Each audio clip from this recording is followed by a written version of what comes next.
Bonjour à tous, je me présente, je m'appelle Tom. Je vais dans cette vidéo vous parler de l'effet de serre, des gaz qui le composent, de ses effets sur la mer et enfin du rôle de la mer sur le réchauffement climatique. Mais on peut se demander, qu'est-ce que l'effet de serre? Eh bien l'effet de serre, c'est un processus qui consiste à réchauffer notre planète. Ce processus est à la base naturel, mais est aggravé par l'activité de l'homme. Mais comment ça marche? Eh bien, lorsque les rayons du soleil arrivent sur la Terre, ils la réchauffent, puis sont réfléchis par la Terre vers l'atmosphère. C'est là que les gaz à effet de serre interviennent. Ces gaz vont réfléchir à nouveau une partie des rayons du soleil qui iront vers le sol une nouvelle fois. Cela entraînera donc un réchauffement de la Terre car il y a plus de chaleur piégée dans l'atmosphère. Donc, plus de gaz à effet de serre entraîne plus de rayons piégés, ce qui implique plus de chaleur. Il existe principalement 5 sortes de gaz à effet de serre. La vapeur d'eau, issue de l'évaporation de l'eau et des centrales électriques.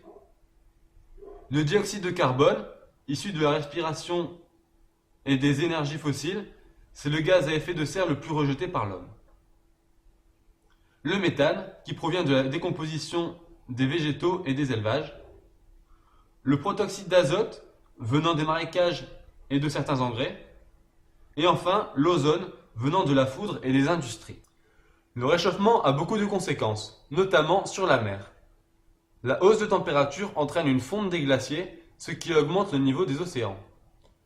De plus, cette augmentation des températures entraîne un phénomène appelé dilatation des océans, qui fait que, lorsque la température de l'eau augmente, elle prend plus de place, ce qui augmente encore le niveau des océans.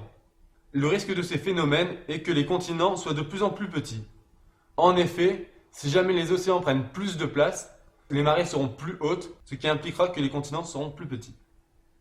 Enfin, la mer absorbe aussi une partie du carbone. Or, cette absorption a cessé d'augmenter récemment, ce qui risque d'accroître encore le réchauffement climatique. De plus, le réchauffement climatique a diminué la présence d'oxygène dans l'eau, ce qui réduit le nombre d'espèces sous-marines. Certaines espèces sous-marines ne peuvent plus vivre dans l'eau à cause du manque d'oxygène. Voilà, j'espère que cette vidéo t'aura permis de mieux comprendre le réchauffement climatique et son importance. Si tu as des questions à poser, n'hésite pas à en parler à ton animateur, il est là pour ça. Au revoir. Created using Powtoon.